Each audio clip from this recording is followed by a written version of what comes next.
Bonjour tout le monde, j'espère que vous allez bien. Aujourd'hui, je reviens pour une vidéo premières impressions. Donc, vous avez vu dans la précédente vidéo, si vous l'avez vue, si vous ne l'avez pas vue, je vous mettrai le lien dans la barre d'infos. J'ai fait pas mal de shopping ces derniers temps et j'ai acheté des nouveautés de chez Make Up Forever et de plein d'autres marques. Et j'ai décidé de vous faire une vidéo premières impressions sur 3 produits aujourd'hui. Donc le premier produit que je vais utiliser, il s'agit du fond de teint Make Up Forever Water Blend. J'en avais entendu énormément de bien sur les réseaux sociaux, sur YouTube, sur les chaînes américaines. J'avais vraiment envie de le tester. Donc c'est un fond de teint naturel, lumineux, qui unifie le teint, qui tient toute la journée, donc bref. Voilà, j'avais vraiment envie de le tester. Ensuite, je vais tester la poudre, la Ultra HD Makeup Forever en teinte Banana 02, qui est censée flouter les pores, lisser, voilà, apporter un effet mat mais lumineux. Et enfin, je vais tester le petit highlighter de chez Zoeva. Je les ai appliqués en me filmant pendant que je me suis maquillée, donc c'est la séquence qui vient juste après. La vidéo est un peu dans tous les sens. Donc comme d'habitude dans mes vidéos premières impressions, je reviens avec vous plusieurs fois dans la journée pour voir comment ça a évolué. Je fais aucune retouche. J'ai pas mis de base sous le fond de teint pour, voilà, pour pas tricher, pour pas amplifier son pouvoir waterproof et longue tenue, pour voir vraiment ce que ça donne. Donc je passe à l'application tout de suite. Donc tout d'abord je vais appliquer le fond de teint. Donc ils nous disent que ce fond de teint est composé à 80% d'eau. Il est waterproof, à la texture eau gel unique, glisse sur la peau pour une application visage et corps facile et un résultat étonnant de fraîcheur. Sa formule d'une légèreté inédite à l'hydratation, confort et longue tenue. Donc je vais appliquer le fond de teint avec mon pinceau Artis numéro 7. Donc je secoue le fond de teint, ils disent de vraiment bien le secouer. On entend hein, quand on remue que c'est vraiment hyper liquide. Je vais mettre quelques pompes sur le dos de ma main. J'ai mis 2 pompes pour l'instant, on va voir ce que ça donne. J'applique ça donc avec mon pinceau Artis.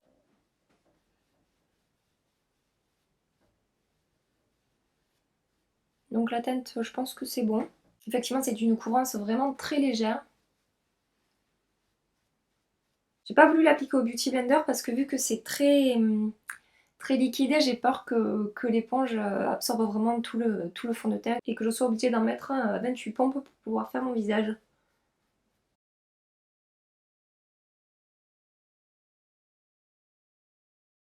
Je vais en rajouter un petit peu. Donc là j'ai déjà fait tout mon visage, ça m'a unifié le teint.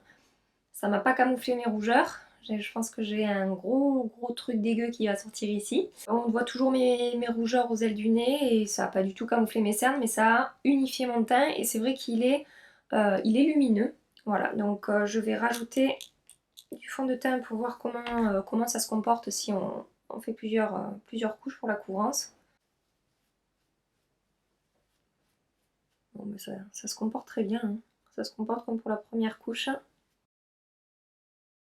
C'est vraiment très léger comme couvrance, hein. Si vous cherchez un fond de teint courant, c'est pas du tout celui-là que je vous conseille. Je vous conseille plus de vous tourner vers l'Ultra HD qui a une couvrance moyenne et modulable. C'est sûr que la montée va être plus unifiée qu'à la première couche, mais voilà, ça camoufle pas non plus les imperfections. Ça disparaît pas quoi, hein. Il est 8h. Il est 8h.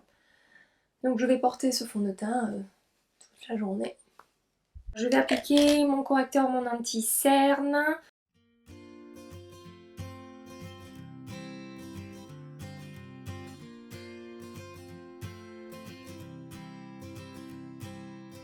Donc maintenant je vais appliquer la poudre Ultra HD là où j'ai mes jolis pores qui sont toutes dilatés. Donc ça sera autour des ailes du nez, sur mon menton. J'ai pas d'autre endroit où j'ai les pores dilatés, sur le reste du visage ça va. Donc je vous présente la poudre qui a été créée pour répondre aux contraintes des nouvelles technologies haute définition du cinéma, de la télévision.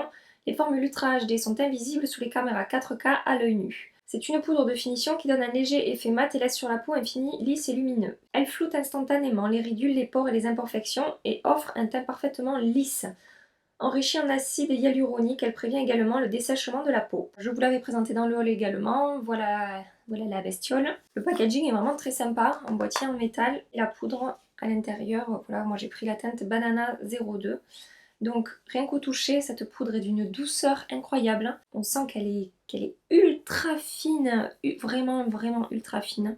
C'est assez étonnant. Et je vais appliquer d'un côté et pas de l'autre et je vais essayer de vous zoomer pour que vous puissiez voir la différence. Pour l'appliquer, je prends un pinceau un pinceau Morphe, le M528, et je vais appliquer ça de ce côté-là. Donc bon, au premier coup de pinceau, ça matifie extrêmement bien. Et ça lisse mes pores. Donc est-ce qu'on voit la différence de ce côté qui est complètement lisse? C'est ultra doux. Et mes pores sont floutés en fait. On dirait vraiment que c'est flouté. De ce côté, je pense qu'on les voit beaucoup mieux. C'est assez bluffant la manière dont ça a vraiment flouté mes pores. Quand je me regarde dans la glace, je suis assez impressionnée. Donc voilà, je continue et on voit ça ensemble. Je suis impressionnée. Ça a vraiment flouté, mes pores là autour de mon nez et matifié. Bon, du coup, ça ternit quand même un peu le fond de teint là où j'ai mis la poudre. Donc c'est peut-être, ils disent lumineux, infini lisse et lumineux. Je dirais pas que c'est très lumineux, hein, mais bon. Je vais poudrer toute ma zone T, du coup, puisque c'est là que je brille dans la journée. Donc on verra comment ça tient. Je continue mon maquillage bronzer et compagnie. Et je reviens vers vous pour la lighter.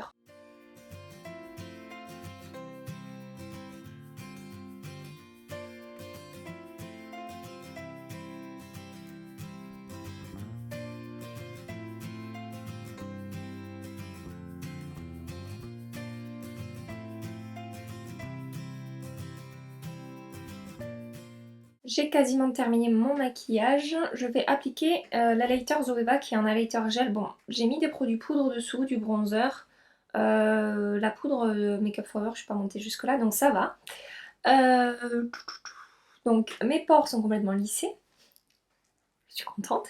Et je vais appliquer cette espèce de truc bizarre. Au premier abord, j'avais pas trouvé ça super. On va voir dans la réalité, sur mes pommettes, ce que ça donne. Je pense que je vais appliquer ça au doigt. On met ça. C'est lumineux, le résultat est là.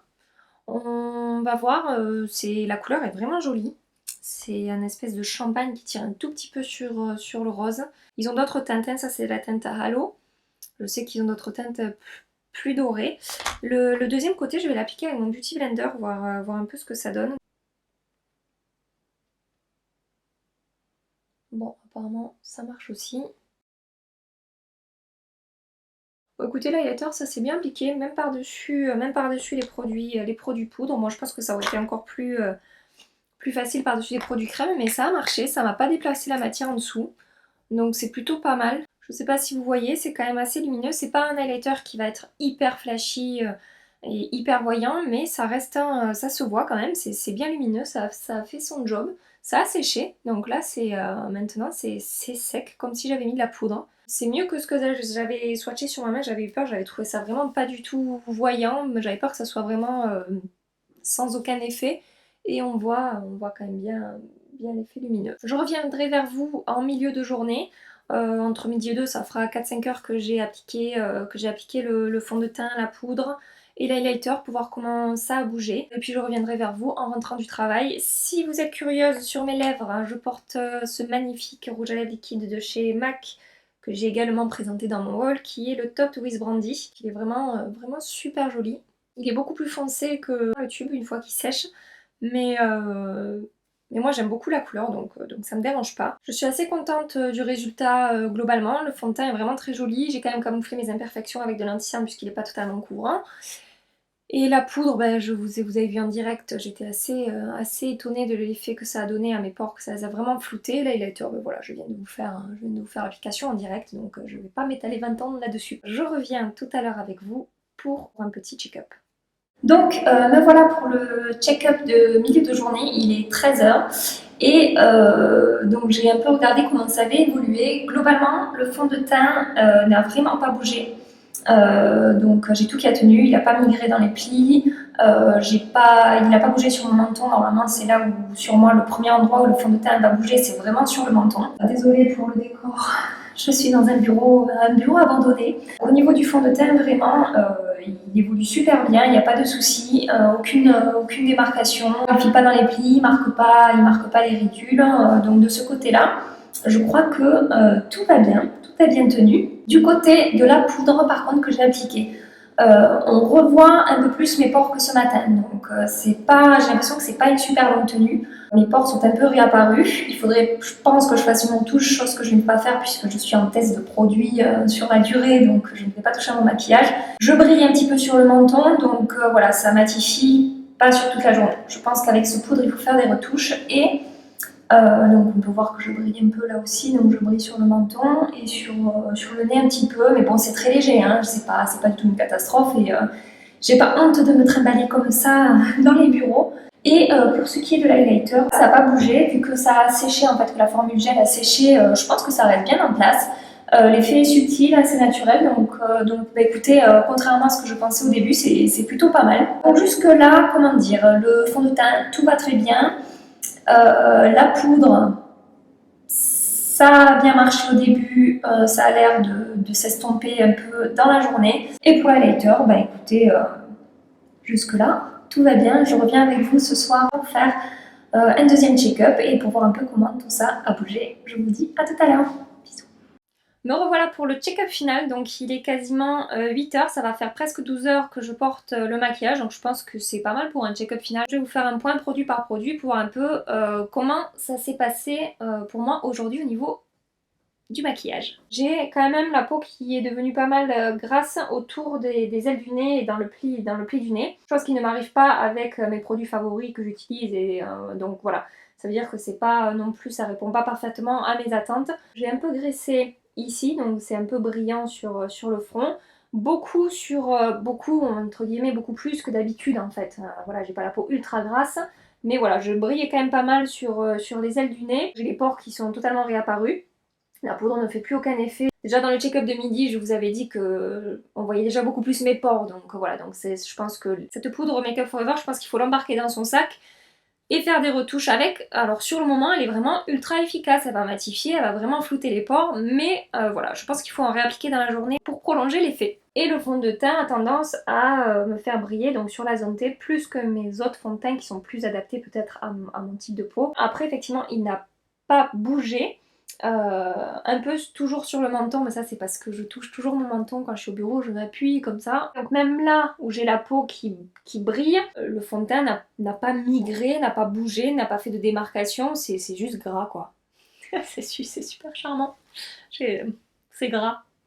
C'est gras. Et pour ce qui est de l'highlighter, je sais pas si vous verrez grand chose, il en reste un petit peu, c'est encore un petit peu lumineux, mais bon c'est pas non plus la folie.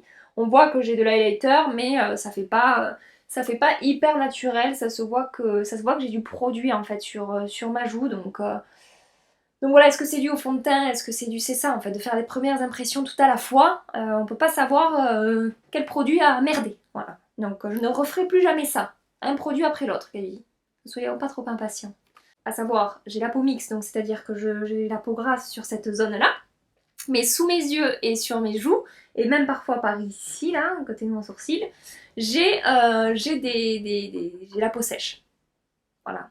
J'ai accepté l'idée de cette chose compliquée à gérer, hein, d'être gras là et sec là. Peut-être que si vous avez la peau sur cette zone-là moins sèche que moi, la Later Zoeva sera très bien pour vous. Moi, je trouve que ça fait un peu sec en fait. Voilà. Je trouve que ça fait un peu peau sèche. Donc, pour vous faire une conclusion, le fond de teint, effet naturel, je suis d'accord. Tient très bien toute la journée, je suis plutôt d'accord. Je le conseille pas forcément pour celles qui ont la peau grasse, je vais leur conseiller de se tourner vers un fond de teint plus mat. Mais pour celles qui veulent un rendu vraiment naturel, seconde peau, assez lumineux et qui tient toute la journée et qui n'ont pas la peau grasse, voilà, je valide. Pour ce qui est de la poudre, comme je vous ai dit au moment de l'application, j'ai été vraiment bluffée. Ça a vraiment été très efficace. À midi déjà, je voyais la différence, je voyais que ça avait l'effet s'était estompé. Et là maintenant à 20h, enfin c'était plus de midi. Quand j'ai fait le check-up, il était 13h exactement. Et là à 20h, voilà, j'ai les pores dilatés. Je continuerai à l'utiliser parce que voilà, l'effet instantané est super. Mais je la mettrai ensuite dans mon sac à main pour pouvoir me faire des retouches dans la journée. Et pour terminer, ce qui est de l'highlighter, c'est pas mon meilleur highlighter. Il est bien, il fait son job, c'est assez naturel, c'est assez subtil. En fin de journée, je trouve que le résultat est pas super joli. Voilà pour les premières impressions. C'est pas très décisif comme résultat. C'est pas oui, achetez-le ou non, ne les achetez pas. C'est oui, ils sont bien, mais sachez que pour telle ou telle raison, je vous le conseille pour vous ou pas pour vous. Enfin voilà, vous avez compris. J'arrête. Donc voilà, cette vidéo premières impressions est terminée. J'espère que ça vous aura plu. J'ai d'autres nouveautés que j'ai achetées à tester, donc voilà, d'autres vidéos premières impressions sont à venir. Si vous avez des produits que vous avez envie que je teste, comme d'habitude je vous le dis, laissez-le moi en commentaire, je me ferai un plaisir de faire des tests de produits pour vous. Si cette vidéo vous a plu, je vous invite à la liker, un petit pouce en l'air pour Gaby, et à vous abonner à ma chaîne, un petit abonné en plus pour Gaby. Je vous fais des tas de bisous et je vous dis à bientôt, à dimanche précisément, pour une prochaine vidéo. Bye bye.